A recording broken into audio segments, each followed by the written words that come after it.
Dios los bendiga mucho a todos. Gracias a Dios que podemos reunirnos y aprender de su palabra. Y seguimos estudiando los libros de Reyes y Crónicas. El día de hoy vamos a hablar un tema sobre la fuerza que hay cuando uno camina con Dios, que es precisamente una realidad que se ve constantemente en estos libros. Cuando uno camina con Dios, hay bendición, hay gracia, hay fuerza, independientemente de las debilidades, las dificultades, las características de cada uno. Todo eso es irrelevante. Mientras caminemos con Dios, hay mucha bendición, pero cuando nos soltamos de su mano, realmente todo se empieza a caer. Y de manera introductoria quisiera leer el Salmo 121, versos 1 y 2. Dice la Biblia: alzaré mis ojos a los montes. ¿De dónde vendrá mi socorro? Como reflexionando el salmista. Y se contesta a sí mismo: mi socorro viene de Jehová, que hizo los cielos y la tierra. O sea, cuando uno está en una angustia grande, uno mira al horizonte, como en ese caso el salmista veía los montes, lo que tú veías lo más lejos que estuviera de ti, como deseando que viniera una solución a tu problema. Ya fuera que estaba siendo conquistado por sus enemigos, o ya fuera que tuviera un problema económico y viniera ayuda de algún lado, o un doctor, o cualquiera que sea la circunstancia que nosotros podamos estar en necesidad. Y él decía: ¿de dónde vendrá mi socorro? Y después de reflexionar, mi socorro viene de Dios. Y viene de Dios porque Él ha demostrado su poder, y porque Él hizo los cielos y la tierra, y todo lo que existe Él lo hizo, y por lo tanto Él tiene el poder y la gracia para ayudarme. Pero tristemente, el tener a Dios en primer lugar es algo que no se suele tener presente. Muchas veces se nos olvida el que necesitamos a Dios, el que requerimos su bendición y su gracia siempre con nosotros. Y empezamos a poner los ojos en el grupo, en la reunión, en muchas cosas, en el hombre, y eso hace que todo se empiece a caer. En una reunión cristiana hace tiempo, que era presidida por un afamado predicador, que era muy pulcro, que era muy usado para hablar de Dios y para exponer grandes verdades de Dios. Y un día no se pudo presentar ese gran predicador. Y entonces fue un hermano sencillo al lugar a cubrir la predicación. Y cuando vio la gente que se subió el hermano a predicar, y que no era el famoso predicador que todos estaban acostumbrados a escuchar, muchos empezaron a salir, como diciendo: yo quería oír al otro, y la verdad es que no quiero oír a nadie más que a ese que lamentablemente no vino. Y empezaron entonces a salirse. El predicador novato exhortó a todos y les dijo: el que haya venido a ver a fulano, hablando del experimentado, se puede ir. Pero el que haya venido a conocer a Dios, por favor quédese. Y para los que se quedaron, fue una reunión memorable. Estuvo llena de gloria. Hubo revelaciones preciosas, hubo verdades de parte de Dios, hubo salvaciones, hubo milagros en los corazones, y Dios estuvo muy fuerte después de que aquellos que habían venido a ver al hombre, porque no se presentó el hombre, se decidieron ir. Y aquellos que tenían el corazón enfocado en lo que importa en una reunión, no importa quién hable, importa de quién se habla, que a final de cuentas es Dios, y que es el que tiene mucho que nos puede dar a cada uno de nosotros. Y en los libros de Reyes y Crónicas que hemos estado estudiando juntos sobre liderazgo en Israel, se ve esta verdad. Si la mirada estaba en Dios, había triunfo, había vida, había victoria. Si la mirada se quitaba de Dios, se caía todo. Y vamos a ver hoy varias historias que reflejan esto, como cuando ellos caminaban con Dios tenían fuerza, tenían bendición, y como cuando ellos se desligaban de Dios, todo se empezaba a caer. E iniciaremos con un joven que fue el que estableció a Jehú, que fue el rey de Israel, como rey, un jovencito. Y que es muy interesante el pasaje. Vamos a recordar la manera en la que Dios dijo que iba a venir un rey que se iba a llamar Jehú. Y se lo dijo a Elías, que también ya estudiamos aquella ocasión en la cual Elías estaba cansado, estaba sintiendo que era demasiada carga para él solo, se sentía agobiado, se sentía mal, y fue a buscar a Dios. Y fue a buscar a Dios al monte Horeb, donde hacía muchos años había venido Dios y había hablado con Moisés y había dado su ley y había establecido su pacto con Israel. Y entonces les dio muchas cosas y muchas bendiciones y muchas revelaciones en ese monte. Y él fue a aquel monte a encontrar a Dios. Y Dios se presentó con él y le dijo que iba a levantar un equipo. Y vamos a ver aquel pasaje para recordarlo, aunque ya lo estudiamos. Primera de Reyes 19, versos 16 y 17. Dice: a Jehú, hijo de Nimsi, ungirás por rey sobre Israel. Y a Eliseo, hijo de Safat, de Abel Meola, ungirás para que sea profeta en tu lugar. Y el que escapara de la espada de Hazael, Jehú lo matará. Y el que escapara de la espada de Jehú, Eliseo lo matará. Y entonces Dios estaba hablando a Elías sobre un equipo que iba a venir. Unos para juicio, como Hazael, que era rey de Siria, que iba a traer muchos problemas porque ellos no se querían doblegar delante de Dios, y porque a veces la gente solamente busca a Dios hasta que hay enfermedades, hasta que hay problemas. Otros para instrucción, como Eliseo, que fue el primero que Elías, ya vimos cómo fue y encontró a Eliseo y cómo se estaba esforzando y cómo iba con 12 yuntas de bueyes y no era apocado y le echaba ganas a Eliseo, etc. Pero hubo uno más que fue Jehú. A ese Jehú tú lo vas a establecer como rey en Israel, lo vas a ungir como rey en Israel. Y fue algo que Dios le había instruido a Elías. Pero ¿qué crees? Que Elías no fue y oró por Jehú y lo puso como rey de Israel. Y es algo interesante porque quizás Dios extendió el tiempo para ver si iba a arrepentirse, si iba a cambiar el liderazgo en Israel, si iban a aprovechar las oportunidades que le estaba dando, o a lo mejor Jehú era demasiado joven en ese momento y no estaba listo todavía para ser rey. Pero a pesar de que era tan joven, Dios ya tenía los ojos puestos en él para que tuviera un gran papel, que era ser el rey de Israel, porque Dios estaba cambiando el liderazgo en aquella nación. Y como Elías veía que no era el momento, se esperó. Dios ya me dijo que iba a ser Jehú rey, pero no voy a venir y voy a orar por él y voy a imponerle manos, sino hasta que esté seguro que es el momento. Porque Dios da promesas y Dios tiene muchas cosas. Y desde que han nacido los seres humanos, tiene grandes ideas para ellos. Dios tiene una visión, Dios tiene muchas cosas que darnos a todos. Dios puede ver las grandes obras que va a hacer un niño pequeño que a lo mejor ahora está tomando un biberón y que lo estás cuidando, pero que Dios tiene muchas cosas para él. Y Dios invierte en los niños y Dios invierte en los jóvenes, en los adolescentes, y muchos de ellos desde muy pequeños empezaron a dar grande fruto.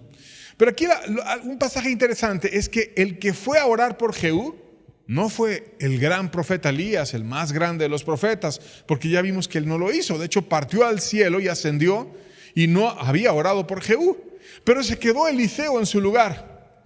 Pero ¿qué crees? Tampoco lo hizo Eliseo, el heredero de la doble unción de Elías, el que estaba muy cerca de Jesús y el que anhelaba tanto que dijo: yo quiero estar el doble de cerquita de Jesús que tú. Pues tampoco lo hizo Elías ni Eliseo. Y entonces, ¿quién lo hizo? Lo hizo un joven de los hijos de los profetas. Y aquí es donde quiero explicar esa parte. Un jovencito que era hijo de un profeta y que a ese joven fue y ungió a Jehú por rey. Y vamos a ver cómo ocurrió esta ocasión. Segunda Reyes capítulo 9, verso 1 dice: entonces el profeta Eliseo llamó a uno de los hijos de los profetas y le dijo: ciñe tus lomos y toma esta redoma de aceite en tu mano y ve a Ramot de Galad.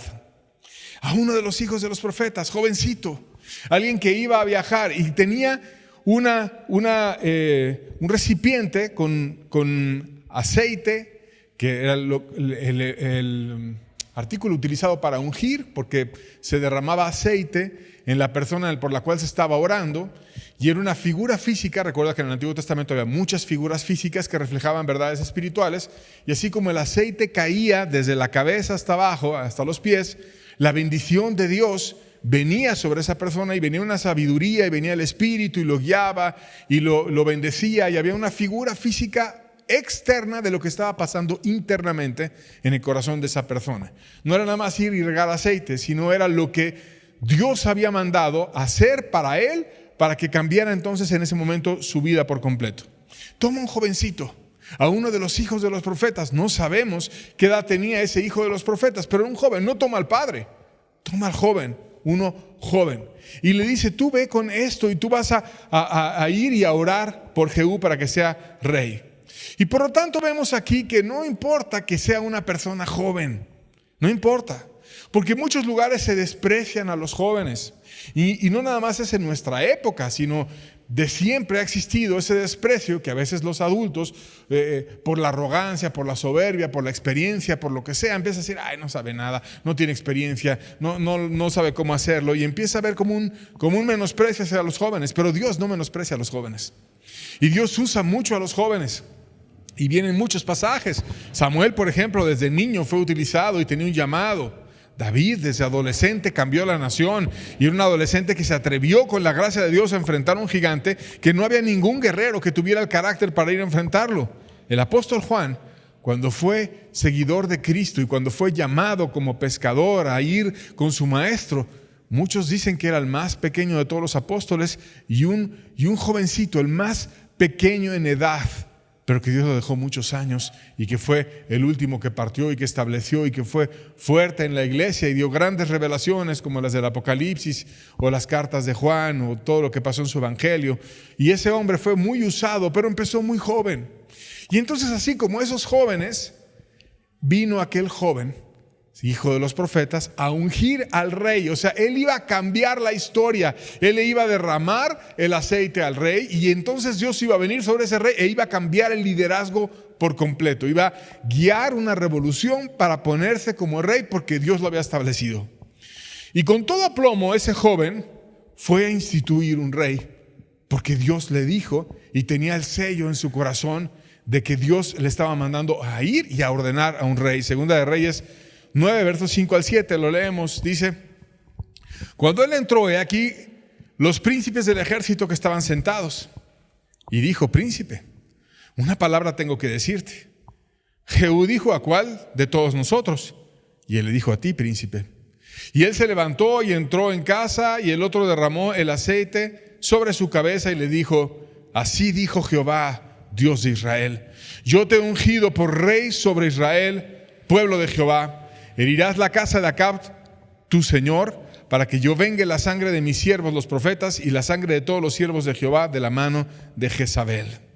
Y entonces fue ese joven, entró, vio a Jehú, le llamó con respeto, le llama príncipe y dice: vengo a dar una palabra. ¿A cuál de todos? Le dice él. Se ve un cierto liderazgo en cuanto a que empieza a actuar adelantado a los demás, y entonces le dice: a ti, y lo hace pasar en privado delante de Dios, y le da la bendición, lo unge y le da instrucciones.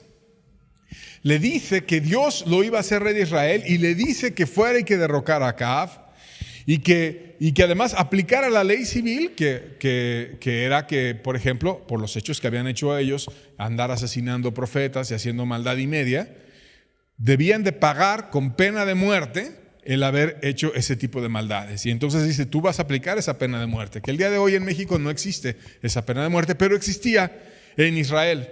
Y entonces estaba avalada, estaba legislada, estaba escrita, y todos sabían que existía. Por lo tanto, no debías de andar matando a diestra y siniestra como lo hizo Jezabel, y como manipuló a su esposo Acab, y como manipuló a sus hijos para que lo siguieran haciendo, y anduvieron acabando y exterminando a todo aquel que predicaba la verdad, porque querían traer un culto pagano. Y entonces ellos, que fueron asesinos e injustamente estuvieron matando, iban a pagar con su vida. Y entonces les estaba dando una instrucción que venía en la ley. No es que ahora alguien pueda decir: ve y mata a alguien, porque estamos en una situación diferente y no hay una ley en México que permita aplicar la pena de muerte, y además no somos jueces para andar condenando a nadie. Pero estamos aprendiendo en el contexto adecuado la Biblia, y por qué Dios le encargó a quien sí iba a tener ese poder, que era el rey, que además no solamente era el poder ejecutivo, sino que también era el poder judicial, y condenaba a las personas. Era algo que hacía el rey en aquel entonces. No cualquiera podía matar a otro, pero el rey sí podía aplicar la ley y condenarlo. Entonces, por eso le da instrucciones. Un joven le dice: tú vas a ser rey, y le dice: tú vas a hacer esto de parte de Dios y vas a aplicar la ley que no se ha aplicado con aquellos perversos que anduvieron haciendo un montón de asesinatos e hicieron mucho daño aquí en Israel. Un joven. Ese joven fue visto con desprecio inicialmente, pero Dios puso el sello en el corazón de las personas que estaban en aquella reunión de que había dicho algo que estaba siendo respaldado por Dios, y solamente Dios pudo haber ordenado las cosas como pasaron. Vamos a verlo en los versos 11 y 13. Dice: Después que salió Jehú a los siervos de su señor, le dijeron: ¿hay paz? ¿Para qué vino a ti aquel loco? Y él les dijo: vosotros conocéis al hombre y sus palabras. Ellos dijeron: mentira, decláranoslo ahora. Y él le dijo: así y así me habló, diciendo: así ha dicho Jehová, yo te he ungido por rey sobre Israel. Entonces cada uno tomó apresuradamente su manto y lo puso debajo de Jehú en un trono alto, y tocaron corneta y dijeron: Jehú es rey. O sea, había algo diferente en el joven. Entró una duda en los corazones de ellos: ¿hay paz? ¿Para qué vino aquel loco? Fíjate cómo percibían al joven: un loco, una persona que le toma como primero y antes que nada a Dios. Y Pablo le dice a Timoteo, un joven pastor que estaba él formando para instituir la iglesia, de la cual él fue pastor, y no solamente pastor, sino un delegado apostólico que cuidaba no una iglesia, sino varias. Y le decía: nadie tenga en poco tu juventud. Y Dios no tiene en poco la juventud de nadie. Dios tiene muchas cosas para los jóvenes. El diablo y el tentador te trata de menguar, te trata de hacer sentir que no puedes, o que no vas a poder hacer tal o cual cosa, o menospreciar, porque tiene mucho potencial un joven. Pero Dios no es así. Dios usa mucho a los jóvenes. Y entonces, cuando primero le llaman loco a aquel joven, pero Dios no le llamaba loco. Dios trajo una convicción en el corazón de aquellas personas, un milagro, que cuando Jehú empezó a contar lo que le habían hecho y empezó a decir: no, es que vino y me dijo así y así, tú vas a ser rey, etc. Les cayó una convicción en el corazón, un milagro de decir: Dios lo puso como rey, una certeza, algo que Dios estuvo detrás de las palabras de aquel joven. Él fue y lo hizo, le habló, se salió, y entonces empezaron las demás personas a tener una convicción total de que iba a ser así. Y pusieron sus mantos, que era una especie de ceremonia donde se reconocía que Jehú era el rey. Algo similar pasó con Cristo. Cuando Cristo entró en un pollino a Jerusalén montado, la gente le empezó a poner lo que fuera para hacerle como un camino real, porque estaban reconociendo que Jesús era rey. Entonces tomaban ramas o ponían sus hojas o mantos o lo que fuera, e iba pasando Jesús humilde en Jerusalén, y toda Jerusalén lo empezó a reconocer como rey. Y eso llenó de celos a los religiosos de su época, y entonces buscaron con más ahínco matarle, porque no querían que hubiera un liderazgo que no fuera el de ellos. De esa manera, como reconocieron a Jesús como rey, así ellos fueron y reconocieron a Jehú.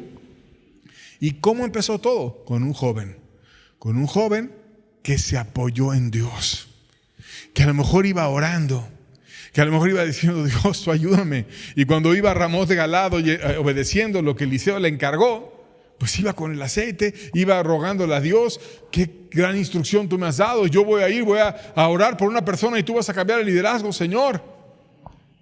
Y Dios oyó a ese joven, y Dios usó a ese joven, y Dios bendijo y dio el amén, y levantó a Jehú como rey. Y vamos a ver entonces al siguiente de esta historia. Ya vimos al joven que se apoyó en Dios y cambió el liderazgo, que es Jehú. ¿Quién fue ese Jehú?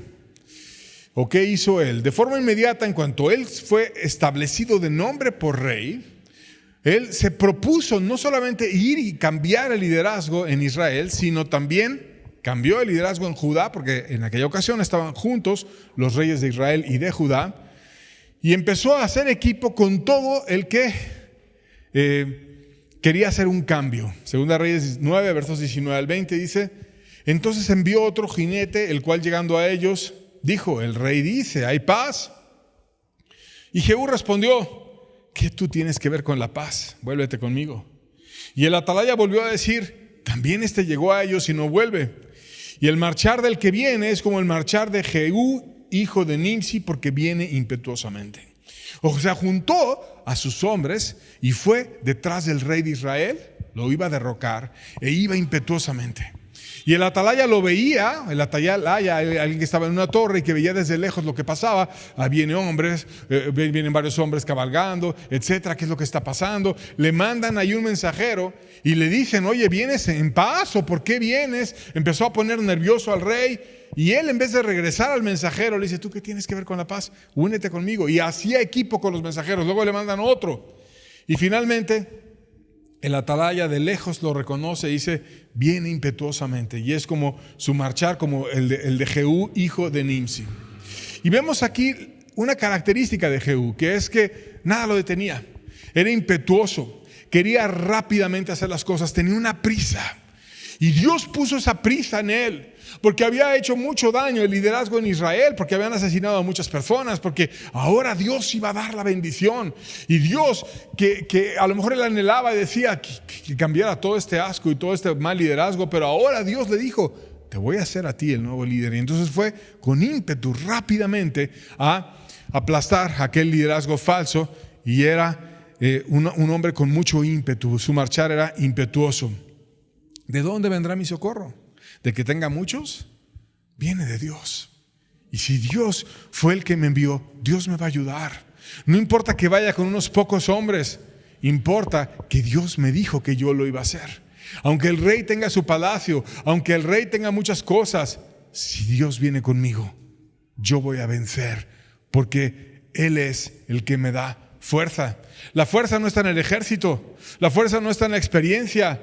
La fuerza está en que Dios viene conmigo, y como Dios viene conmigo, entonces voy impetuosamente, porque tengo a alguien muy fuerte a mi lado y porque Dios me va a ayudar y me va a bendecir. Y tenía prisa por hacer aquello que Dios le había encargado. Jezabel misma intentó seducirlo, pero sabiendo que el pueblo estaba harto del liderazgo, los usó Jehú para juzgar a Jezabel. Segunda de Reyes 9, versos 31 al 33. Dice: cuando entraba Jehú por la puerta, ella dijo, ¿sucedió bien a Zimri que mató a su señor? Alzando él entonces su rostro hacia la ventana, dijo, ¿quién está conmigo? ¿Quién? Y se inclinaron a él 2 o 3 eunucos. Y él le dijo, echadla abajo. Y ellos la echaron, y parte de la sangre salpicó en la pared y los caballos, y él la atropelló. O sea, fue, y donde estaban los 2 reyes, los acabó. Y después faltaba una persona, que era Jezabel, la que era el verdadero cerebro maestro y la que manipulaba a todos. Y entonces cuando llegó, fíjate qué mujer tan perversa, que acababa de morir su familiar, y en vez de eso lo trata de seducir, y hasta se puso, cuando lees el contexto completo, antimonio en los ojos, se puso así como para llamar la atención de lejos, y desde la torre empezó a llamarle y le dijo una frase, oye, ¿sucedió bien a Zimri que mató a su señor? O sea, te pareces a uno que ya mató a su señor, como diciendo, necesitas a alguien que te ayude para que tengas el poder en el palacio, y esa persona soy yo, me necesitas a mí y me presento bella a ti. Y se puso así como guapa, se puso algo en los ojos, se maquilló. Fíjate qué increíblemente la capacidad de manipulación de una persona que acaba de perder al hijo porque ya fueron impetuosamente, lo derrocaron, y ahora viene y lo trata de seducir al que mató a su hijo, pero no tenía sensibilidad por nada. Era una persona que solamente tenía un corazón malo para controlar y una idolatría por el poder. Jehú estaba tan deseoso de traer un cambio rapidísimo que dice, ella estaba en la torre ahí tratando de seducir y hablando, ¿quién está conmigo? ¿Quién? Y fácil levantas personas en contra de Jezabel, porque había personas hartas de un liderazgo caído, de un liderazgo malo que solamente buscaba para sí y que estaba lleno de hartazgo el pueblo por ese liderazgo caído. Y entonces se levantan 2 eunucos, 2 o 3 dice el pasaje, y ellos la avientan desde la ventana de la torre y cae, y él entonces la atropella. Y su muerte fue exactamente como Elías dijo que iba a pasar, porque después al cadáver le pasó exactamente lo que Elías dijo que iba a ocurrir, y en el mismo lugar donde ella había matado a uno de muchos, que fue a Nabot, ahí mismo los perros hicieron daño a su cadáver y estuvo su sangre y demás.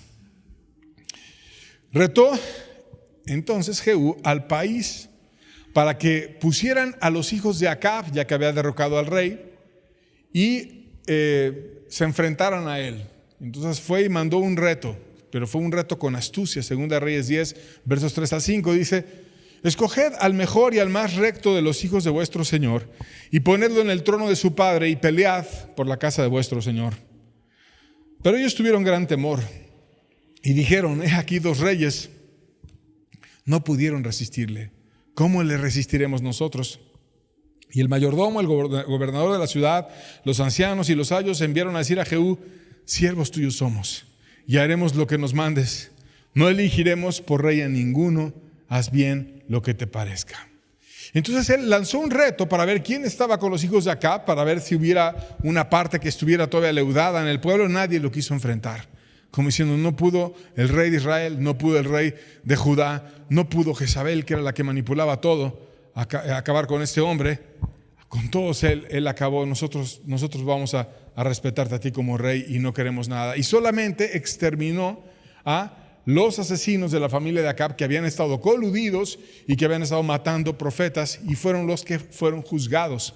Pero actuó con astucia, porque no hubo una revolución, sino solamente atacó al liderazgo y se estableció él como rey. También exterminó el culto a Baal y acabó con todos los falsos profetas de Baal. Avanzaba impetuosamente, rápidamente. En cuanto fue ungido por Dios, fue y acabó con el rey de Israel, acabó con el rey de Judá, acabó con Jezabel, acabó con el culto a Baal, acabó con todo. Y hay personas así, que cuando tienen la unción de Dios, que cuando tienen la gracia, que cuando entienden el llamado de Dios para sus vidas, van y arreglan todo, rapidísimo, impetuosos. Cambian su vida, cambian su corazón, van y pagan deudas, hacen cosas que tengan pendientes, empiezan a dar la cara por aquello que se escondían, empiezan a ver por sus hijos y avanzan impetuosamente por todos lados. Y así lo hizo Jehú, rápidamente, en todo lo que Dios me pide, fue y lo arregló. Dios lo bendijo y estableció a él y a su familia. Segunda Reyes 10:30 dice: y Jehová dijo a Jehú: por cuanto has hecho bien ejecutando lo recto delante de mis ojos, e hiciste a la casa de Acab conforme todo lo que estaba en mi corazón, tus hijos se sentarán sobre el trono de Israel hasta la 4ª generación. O sea, yo te voy a dar estabilidad. Te voy a establecer para ti y a tu familia, y voy a permitir que tu hijo y tu nieto y tu bisnieto y así 4 generaciones abajo estén en el liderazgo. ¿Qué era lo que tenía que hacer entonces Jehú? Ya tenía una promesa para 4 generaciones abajo. Lo único que requería era seguir bendiciendo a su familia para que los que estaban abajo ganaran más bendiciones, y entonces él se quedara en el trono por siempre, en su estirpe. ¿Y cómo podía bendecir a su familia? Pues no hay otra forma más que acercarla a Dios. Poner a Dios como el centro de las vidas, poner a Dios como aquel que te puede guiar en todo, que te puede bendecir, edificar su familia, estar en aquello que Dios te pide, en el día a día sirviendo a Dios. Pero tristemente tuvo un problema. Y ese problema es que no fue radical en quitar la religiosidad que ahora políticamente a él le convenía, y eso fue lo que lo debilitó. Segunda Reyes 10:29, lo leemos, dice: con todo esto, Jehú no se apartó de los pecados de Jeroboam, hijo de Nabat, que hizo pecar a Israel, y dejó en pie los becerros de oro que estaban en Betel y en Dan. O sea, arregló todo para acabar al liderazgo que Dios quería acabar, que era el de Acab, de Jezabel y aquellos asesinos, pero hizo algo que contristó al espíritu. Dejó una religión falsa, la costumbre en Israel de ir y amar y, entre comillas, adorar a Jehová en 2 lugares que Dios nunca mandó, que era en Betel y en Dan, donde había ídolos, donde se decía que se buscaba a Dios de nombre, pero de corazón realmente no se buscaba a Dios. Y tenía una religión, que ya la hemos descrito, que era una religión alineada con el rey, y que lo que el rey dijera, la religión hacía. Y era una forma de tener todo el poder. Ahora él tenía el poder ejecutivo, tenía el poder judicial y tenía la religión. Pero a Dios no le agradaba eso. Porque Dios no estableció la fe para que dependa de un hombre. Dios estableció la fe no para que dependa del rey. Estableció la fe para que dependa de Dios. Y la verdadera confianza está en que tú te apoyes en Dios, no en que te apoyes en un hombre. Muchos ven la fe como en el hombre y van a ver, no, es que está el pastor, o está fulano, o está sutano, o alguien que tiene mucha experiencia. ¿Y qué importa el hombre? ¿Qué importa quien tenga mucha experiencia? Lo único importante es qué tiene y qué quiere Dios para ti, y que nos apoyemos en Dios para todo. Pero ese sistema perverso en el cual hacían que la fe dependiera del rey, hizo que se cayera por completo Israel. Y ese sistema, tristemente, Jehú no lo quitó. Y lo debió de haber quitado. Pero ahora que estaba ya en el poder y que tenía la fuerza, como que no quiso hacer algo que lo debilitaría. Y quiso en la carne quedarse con el poder. Y el poder es adictivo y el poder es peligroso. Pero el poder finalmente lo tuvo porque Dios se lo dio. Y cuando no tenía el poder guiando sus pasos por aquello que Dios le pedía, es que se afianzó en el poder y lo consiguió por todos lados. ¿Por qué hacer una cosa absurda de ahora querer tener la religión manipulada por él y no dejar que la gente libremente buscara a Dios? El temor que ellos tenían en Israel es: Dios mandó un templo y Dios estableció un lugar de adoración. Y ese templo está en Judá. Y la fe dice que ellos deben de ir a adorar a Dios en aquel templo, porque estaba físicamente la presencia de Dios en aquel lugar. Entonces debía dejar a Israel viajar a Judá e ir a adorar. Pero eso les daba miedo en Israel, porque decían: no, entonces van a ir, van a adorar, van a tener experiencias espirituales, van a regresar y a lo mejor me van a querer derrocar y yo quiero el poder. Pero todo era una alucine mental, eso nunca pasó. Pero finalmente, no, mejor me quedo con la religión paralela, aquí que adoren a Dios, aquí que busquen a Dios, y eso no sirve. Porque la religiosidad no te lleva a ningún lado. La religiosidad te lleva a una costumbre que te termina debilitando, exprimiendo tu vida y no llevándote a nada. Como en eso no obedeció a Dios, Jehú menguó y vino a menos. Segunda Reyes 10, versos 32 al 33 dice: en aquellos días comenzó Jehová a cercenar el territorio de Israel y los derrotó a Hazael por todas las fronteras, desde el Jordán al nacimiento del sol, de toda la tierra de Galaad, de Gad, de Rubén, de Manasés, desde Aroer, que está junto al arroyo de Arnón, hasta Galaad y Basán. Ya no era el Jehú impetuoso, ya no era el Jehú imparable. Ahora empezó a ceder territorios, a perder. Parte de las tribus se iban con Siria, no tenía el socorro de Dios, tenía una astucia humana, tenía una forma humana de que la religión dependiera de él. Pero como se hizo religioso y dependía de él la religión no debe depender de un hombre, debe depender de Dios. Y Dios en su palabra nos debe de guiar a todo lo que nosotros necesitamos. No puedes tener un superhombre que sea el que decida todo. No puedes tener como un papa que sea el que decida todo. No puedes hacer eso. Debe de ser el centro Dios. Y cuando quitas a Dios del centro y pones, como en este caso ponían, a un rey, entonces pierden la fuerza, pierden todo. Y empezaron a caerse y empezaron a tener problemas y a perder a Dios.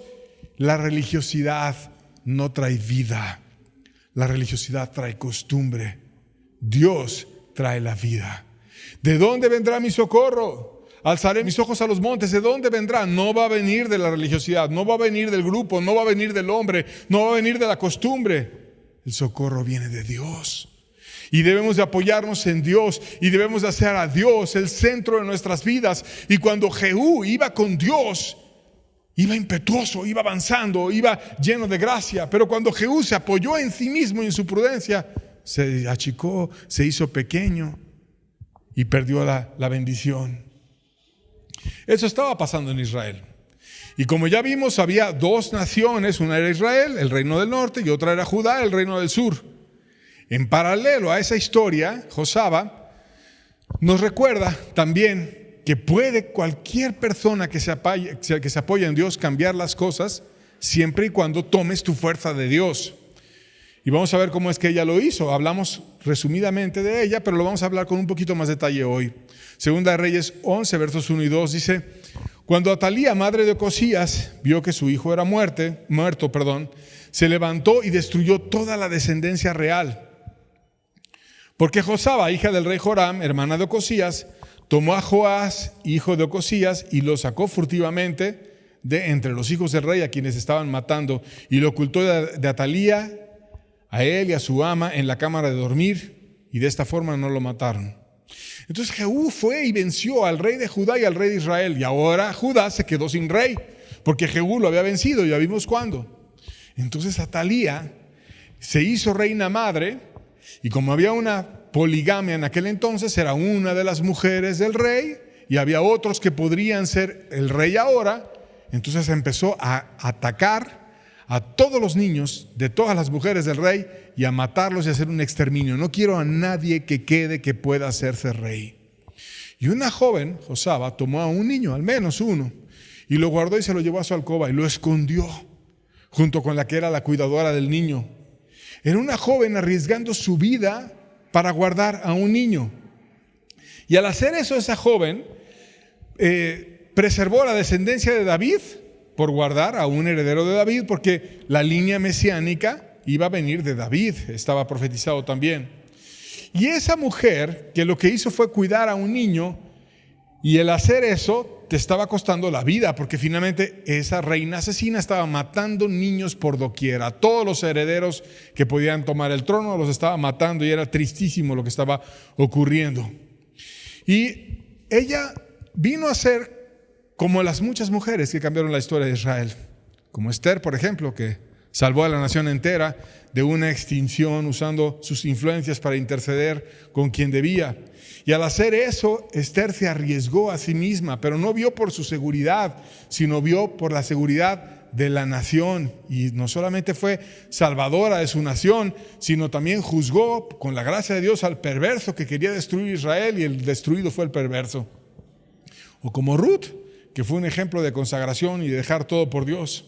O como las mujeres que seguían a Jesús, que no lo dejaron a Jesús en su hora más oscura, a diferencia de los hombres que sí lo dejaron.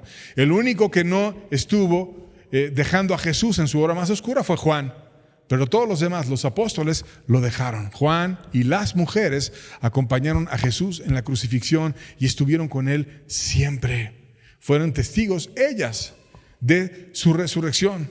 Dios las distinguió, y cuando resucitó Jesucristo, las primeras que vieron a Jesucristo resucitado fueron las mujeres. ¿Y qué vemos? Que en nuestra sociedad, tristemente, muchos desprecian a las mujeres, como desprecian a los jóvenes. Pero Dios no desprecia a las mujeres, ni desprecia a los jóvenes, ni desprecia a los niños, sino Dios usa mucho a las mujeres. Y esa mujer, Josaba, salvó al rey que iba a cambiar la nación, a un niño. Y esa bendición que van a traer las mujeres está profetizada para el tiempo final. Va a haber un ejército de mujeres que traigan mucha bendición. Vamos a ver esa profecía. Salmo 68, versos 11 y 12 dice: el Señor daba palabra. Había grande multitud de las que llevaban buenas nuevas. Y aquí está hablando en femenino. Las que llevaban buenas nuevas. ¿Cuántas van a ser? Una gran multitud. Muchas mujeres que van a llevar buenas nuevas. Y dice: huyeron reyes de ejércitos, y las que se quedaban en casa repartían despojos. Fíjate lo que van a hacer las mujeres en el tiempo final. Van a pelear una batalla que van a poner ejércitos en fuga. Una batalla espiritual, una batalla de ganar almas, una batalla de conquistar. Y muchos van a oír el evangelio a través de ellas. Y otras se van a quedar en casa repartiendo despojos, o sea, van a darle riquezas a sus hijos, unas en casa cuidando su bendición, y las que no están en casa porque no tienen hijos, porque están en una situación diferente, siendo parte de un ejército, de una gran multitud que tiene una misión. ¿Qué misión? Llevar las buenas nuevas. Eso dice Dios que van a hacer las mujeres en el tiempo final, trayendo gloria y trayendo bendición.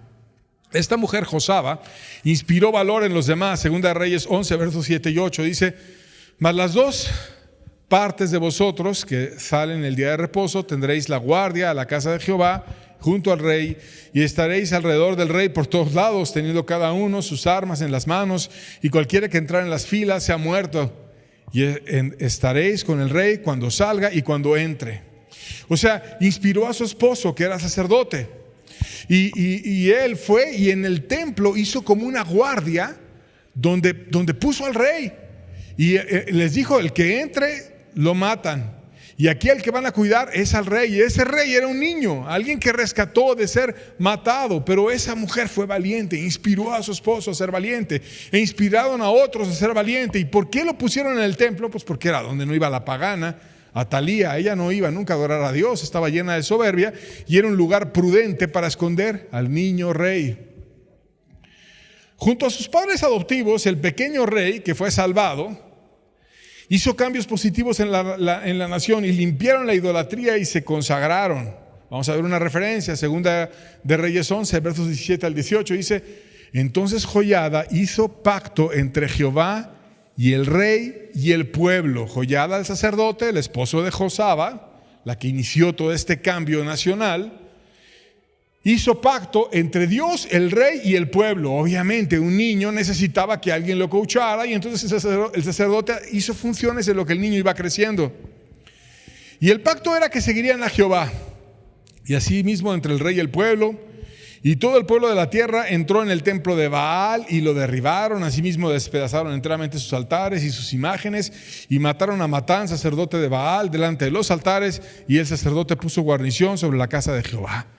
O sea, guiaron una revolución. De hecho, derrocaron a Atalía, a la reina perversa, y también a aquellos que habían estado como sacerdotes de Baal, que no eran otros más que los que estaban asesinando a los de Jehová.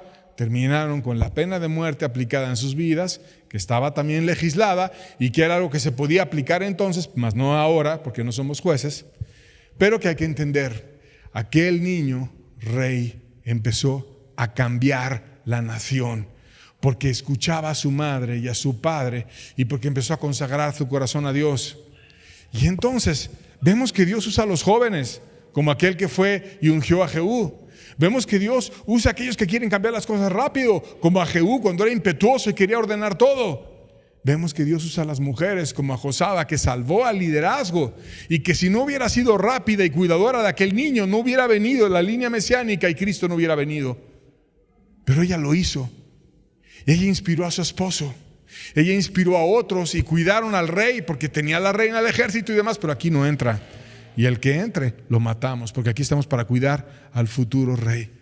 Y finalmente hicieron una rebelión, mataron a Atalía y destruyeron ahí también los ídolos de Baal y todo lo que leímos. ¿Quién hizo eso? Un niño con sus padres adoptivos. Dios puede usar a los niños. Dios usa a las mujeres. Dios usa a los ancianos. Dios usa a todos. Lo único que requerimos es apoyarnos en Dios. Lo importante es que nuestra fuerza sea Dios. ¿De dónde vendrá mi socorro? Mi socorro viene de Jehová, que hizo los cielos y la tierra. Ese niño caminó con Dios y reconstruyó el templo e hizo mucho bien, mientras el sacerdote Joiada, su padre adoptivo, estaba en vida. Segunda de Reyes 12:2, vamos a ver un ejemplo. Dice: y Joás hizo lo recto ante los ojos de Jehová todo el tiempo que le dirigió el sacerdote Joiada. Entonces era rey, pero como era muy pequeño, se dejaba coachar e hizo lo recto.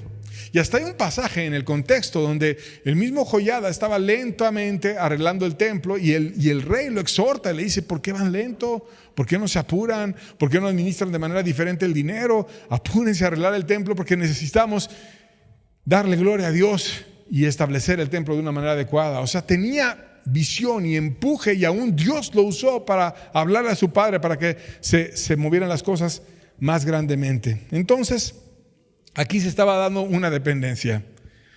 Joiada, el sacerdote, dependía de Jesús, y Joás, el rey, dependía de Joiada, y había bendición. Pero esto que es sutil y que parece que dependes de Dios, pero no se ve tan fácil en el corazón. Cuando tú ves a una persona, no se ve fácil si depende de un hombre o depende de Dios. Mas la dependencia debe ser de Dios y no del hombre.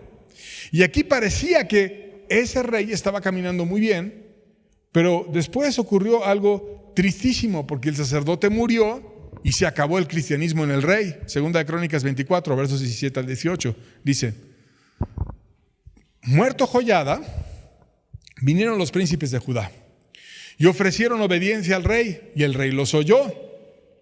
Y desampararon la casa de Jehová, el Dios de sus padres, y sirvieron a los símbolos de acera, a las imágenes esculpidas. Y entonces la ira de Dios vino sobre Judá y Jerusalén por este pecado. ¿Por qué les gustaba tanto la idolatría a ellos? Porque los ídolos son algo que tú puedes manipular. Es algo que tú puedes poner a tu antojo, y el ídolo ni habla ni te dice nada. Y entonces puedes empezar a hacer todo tipo de maldades, adulterios, pecados, borracheras, degeneraciones. Y como era un pueblo extremadamente religioso, pones ahí unas estatuas para que sigan en sus prácticas religiosas. pero no se quiere buscar a Dios de todo corazón porque no hay un deseo de entregarle la vida a Dios. Y entonces cuando murió el sacerdote, como su dependencia de Dios era a través de ese sacerdote, tenía a lo mejor miedo del rey. Decía, ¿qué tal? No, si él quitó a Talía, ¿qué tal si yo empiezo a desviarme y ahora me va a quitar a mí? No, entonces voy a seguir adorando a Dios.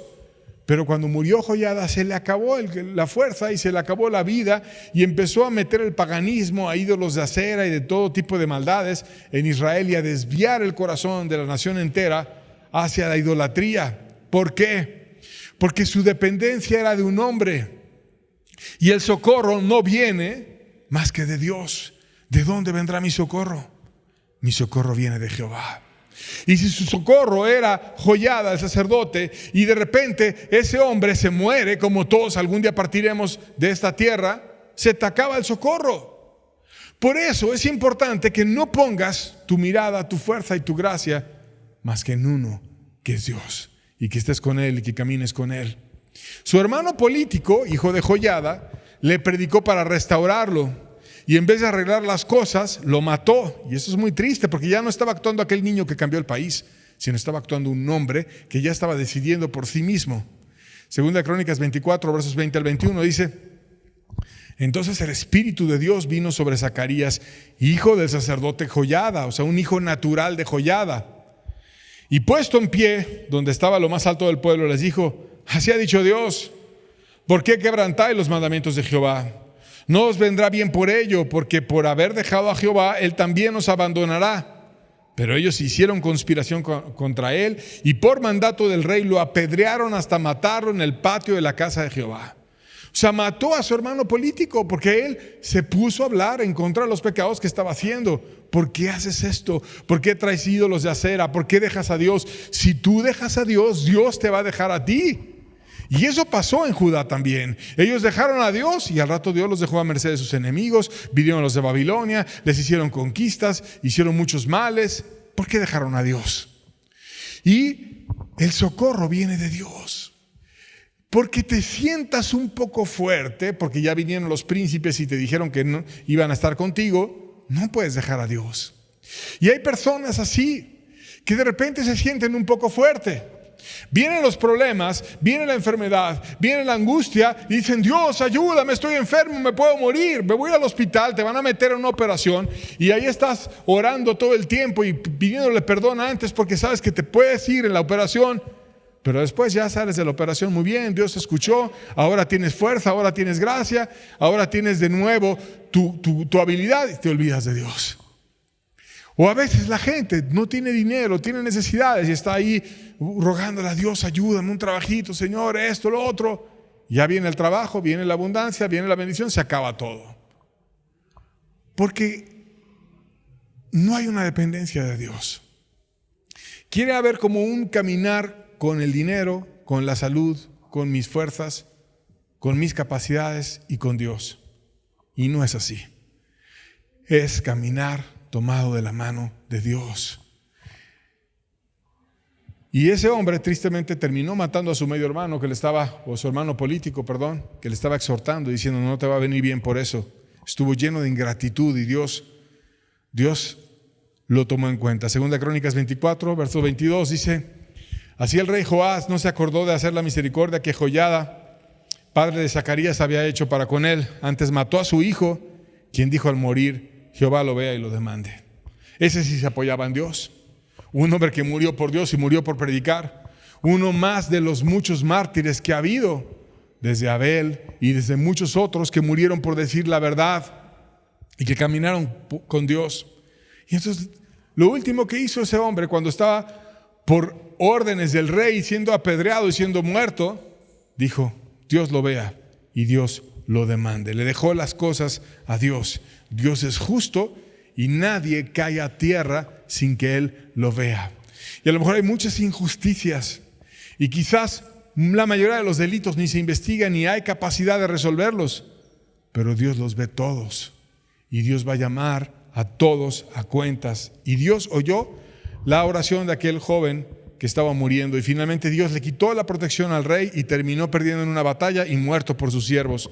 Segunda Reyes 12, verso 20 dice: Y se levantaron sus siervos y conspiraron en conjuración y mataron a Joás en la casa de Milo cuando descendía él a Sila.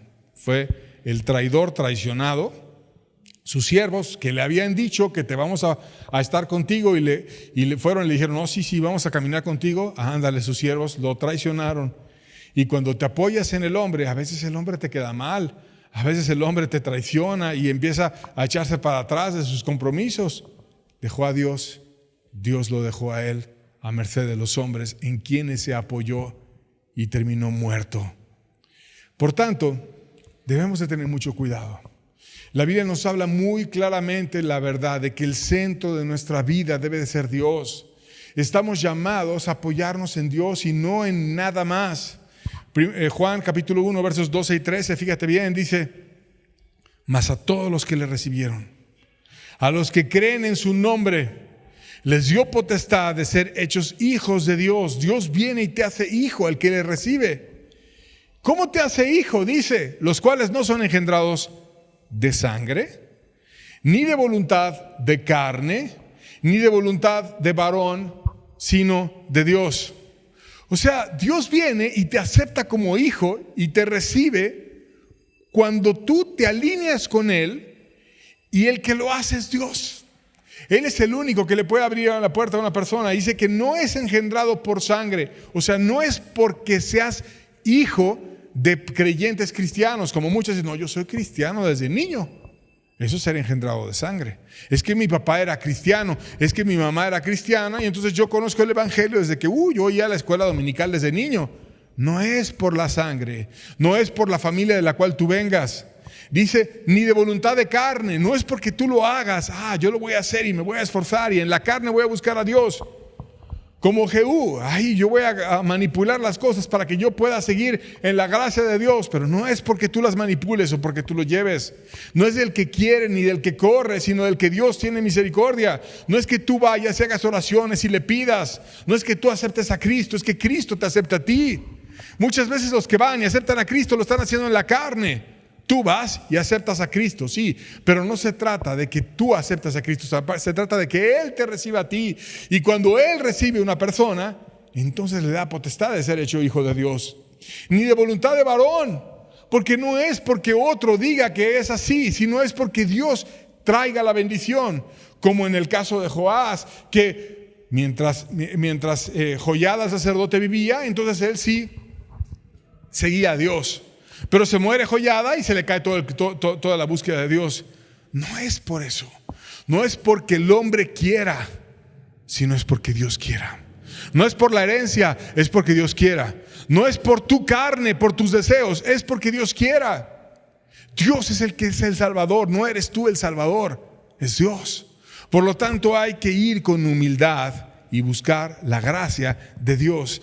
Cristo debe de ser el centro. Cristo debe ser el socorro de nuestros corazones. Cristo debe ser aquel a quien nosotros nos alineamos y a quien buscamos y amamos. Debemos de ponerlo como el centro de nuestras vidas, y entonces Dios va a venir y nos va a bendecir. A quienes lo pusieron como el centro, Dios trajo su bendición. Y cuando te desconectas de Cristo como el centro, se cae todo. Vamos a ver un pasaje en el Nuevo Testamento que recuerda esta verdad. Mateo 14, versos 26 al 27. Jesús se fue a orar aparte y alcanzó a sus discípulos que estaban remando en una barca caminando sobre el mar. Dice el pasaje: y los discípulos, viéndole andar sobre la mar, se turbaron diciendo: ¡un fantasma! Y dieron voces de miedo. Pero enseguida Jesús le habló diciendo: tened ánimo, yo soy, no temáis. Ahí ellos iban en el esfuerzo humano, en una tormenta, andando con dificultad. Y Jesús en la gracia se quedó a orar y de repente los alcanza caminando sobre el agua. Y cuando lo ven, pues había de dos: o era un fantasma o era Jesús que tenía el poder de caminar sobre el agua. Había una duda razonable y lo veían en medio de una tormenta y decían: ¿será Jesús? ¿No será Jesús? ¿Quién viene caminando sobre el mar? Empezaron ahí a decir: ¿es un fantasma o qué es? Y Pedro, con una actitud protectora hacia sus hermanos, lanzó una prueba para ver si era Jesús o era un fantasma. Y le pidió algo que no podía ser un fantasma, mas sí podía ser Jesús. Mateo 14, versos 28 al 29 dice: Entonces le respondió Pedro y dijo: Señor, si eres tú, manda que yo vaya a ti sobre las aguas. Y él le dijo: ven. Y descendiendo Pedro de la barca, andaba sobre las aguas para ir a Jesús. Y aquí ves a Pedro con fe. Un fantasma no me puede hacer caminar a mí sobre el agua, pero que el Mesías, el Cristo precioso, Él me puede hacer caminar a mí sobre el agua. Y entonces le lanza a ese ser que venía, que tenía la duda si era un fantasma o era Jesús, un reto: si eres Jesús, haz que yo vaya y camine así sobre las aguas. Y le dice Jesús: ven. Le da autoridad a Pedro para caminar sobre las aguas. Y Pedro lo hace, y entonces demuestra a él mismo, a sus hermanos, que era Jesús el que lo había dado, porque solamente Jesús tenía ese poder de dar autoridad para que alguien camine sobre las aguas. Y ahora, caminando él en algo imposible, que es que el hombre se mantenga caminando sobre el agua, iba hacia Jesús. Pero reflexionando Pedro en lo que estaba pasando, porque ya el impulso había pasado y ahora iba caminando, empieza a ver las circunstancias y se comienza a hundir. Mateo 14, verso 30 dice: pero a ver el fuerte viento tuvo miedo, y comenzando a hundirse dio voces diciendo: Señor, sálvame. ¿Por qué se empezó a hundir Pedro? Porque vio el fuerte viento, porque estaba haciendo algo que era imposible para un hombre, que es ir y caminar sobre las aguas. Y entonces iba hacia Jesús, que venía hacia ellos caminando, y Pedro iba hacia Jesús y se empieza a hundir porque ve alrededor, ve el viento, ve las circunstancias, ve la agua. Estaba haciendo algo imposible humanamente, pero se empieza a hundir y empieza a sentir tanto miedo que hasta creía que su vida la iba a perder. Y así nos pasa cuando estamos en una tentación muy grande. Parece que nos vamos a morir, parece que no nos vamos a poder sustentar. ¿Tú crees que un pescador no sabía nadar? Yo pienso que sí, seguramente sabía nadar. No conozco ningún pescador que no sepa nadar. Pero a pesar de que tenía los medios para no ahogarse, humanos, empieza a ver cosas más difíciles de lo que son, y así nos pasa. Y entonces le ruega: Señor, sálvame.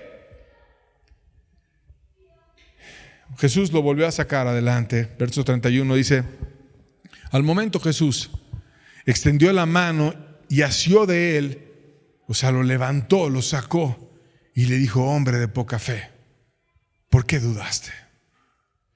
Y esto que le pasó a Pedro, Jesús puso el dedo en la llaga de Pedro y la debilidad en Pedro. ¿Cuál era la debilidad? Poca fe. Poca fe. Tuvo fe, pero poca. Pudo caminar sobre el agua, pero después empezó a ver las circunstancias y se empezó a hundir. Y se empezó a desesperar tanto que creyó que se iba a hundir y que era el fin. A pesar de que tenía muchos medios para que no fuera el fin. Estaban los discípulos, estaba la barca, estaba Jesús hacia él. ¿Por qué clamar: Señor, sálvame? ¿Por qué te ahogas en un problema que es demasiado simple? Que aún por los medios humanos puedes salir del problema. Te avientan una cuerda de la barca, eres pescador, debes de saber nadar. Pero cuando tenemos poca fe, vemos los problemas insolubles. Vemos que nos van a matar los problemas y que nos van a ahogar. Y cuando tenemos poca fe, dejamos de caminar viendo a Dios. Y la manera en la que podemos tener fuerza es viendo a Dios. ¿De dónde vendrá mi socorro? Mi socorro viene de Jehová. No voy a ver el problema, voy a ver a Dios, que es más grande que el problema. Y cuando no tenemos la confianza en Dios y empezamos a apoyarnos en el poder humano, en la costumbre, en el hombre, ¿cuántas cosas y cuántos problemas aparecen? ¿Por qué será todo eso? ¿Por qué Joás se apoyó en Joiada, el sacerdote? ¿Por qué? Porque no tenía fe. ¿Por qué Jehú se apoyó en la costumbre? Porque no tenía fe. Porque no creía que Dios lo iba a guardar y que aunque todos fueran a adorar al templo de Judá, finalmente Dios me estableció como rey y Dios no me va a quitar como rey. Y aparte Dios me dijo que iba a ser rey hasta la 4ª generación. Entonces, ¿qué importa que vayan a adorar a Judá? Pero dejó de creer en Dios y se apoyó en la costumbre y se cayó todo. Y no es en la costumbre de venir a reuniones, no es en la costumbre de ser parte del grupo, no es en el hombre que te apruebe el hombre, es en Jesús en quien nos podemos nosotros apoyar. Y cuando andamos en Él es que podemos ser estables y podemos permanecer y tener fuerza. ¿Qué hay detrás de todo este apoyadero en otras cosas? incredulidad. No hay fe, no hay confianza en Dios. Y como no hay confianza en Dios, me apoyo en otra cosa. Y todo se empieza a caer. Pero si tú te apoyas en Dios, nada te va a vencer. No importa si eres joven, porque el joven que fue y ungió a Jehú era muy joven. Y Dios lo respaldó y el rey se levantó. No importa si eres mujer, como Josabed, salvó a la línea mesiánica. Y vino Jesús por lo que ella protegió, por un niño.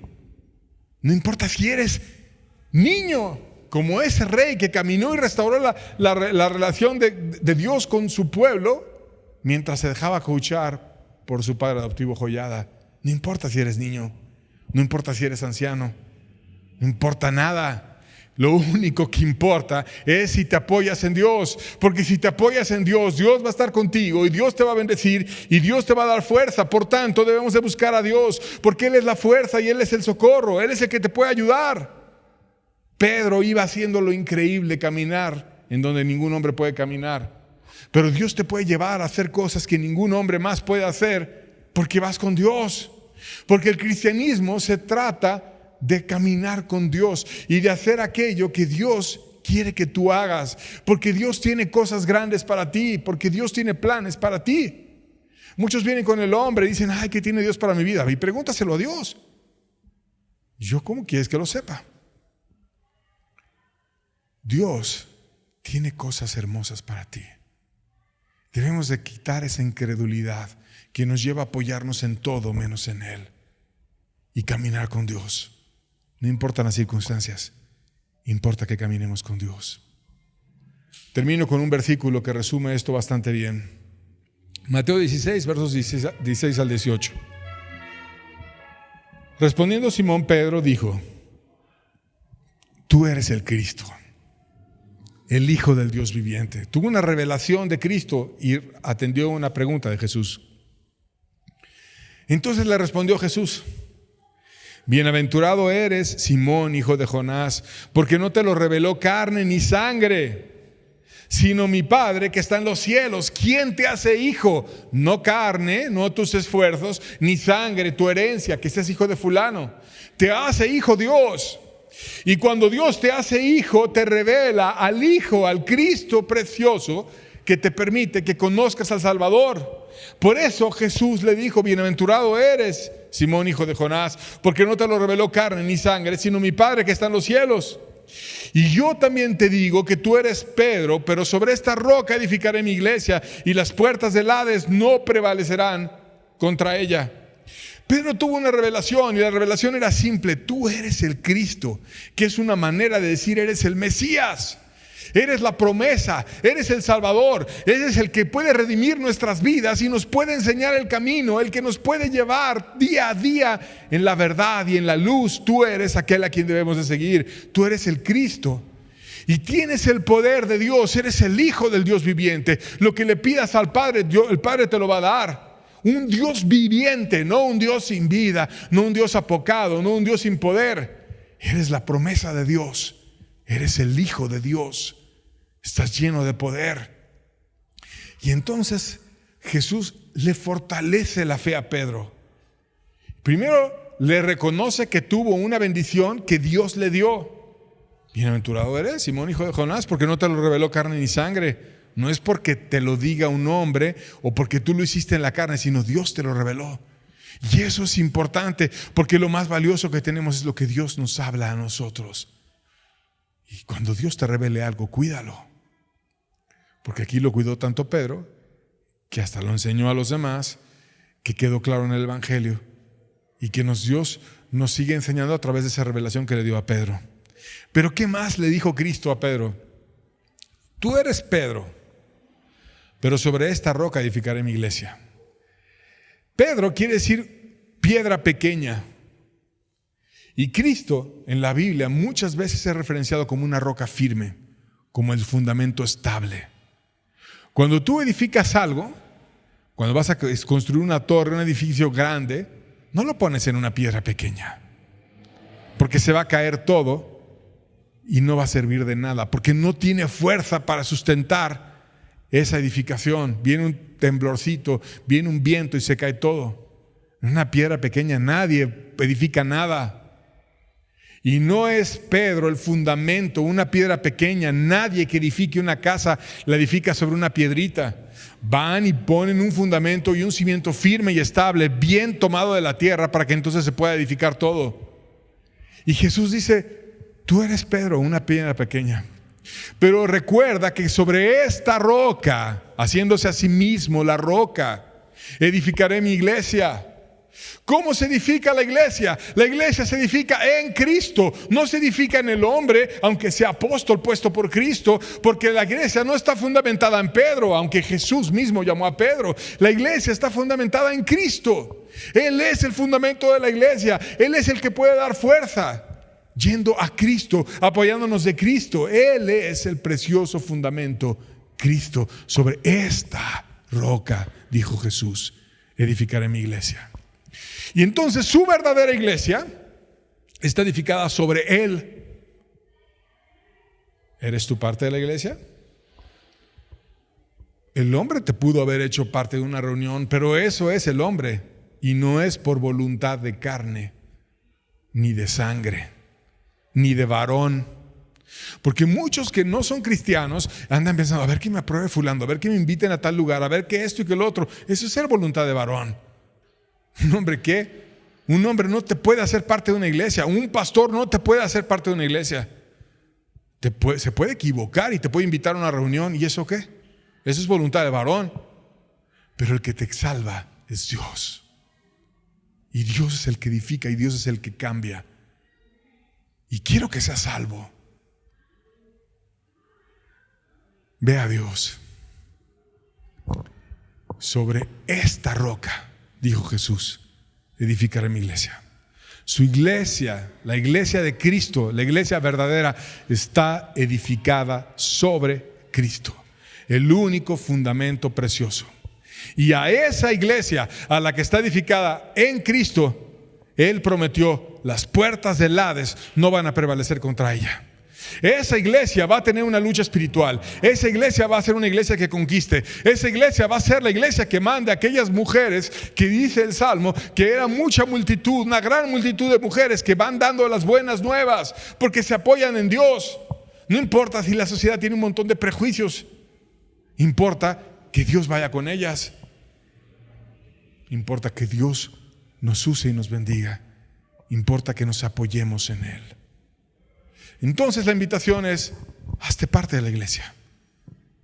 ¿Cómo ser parte de la iglesia? Haz que Cristo sea el fundamento de tu vida.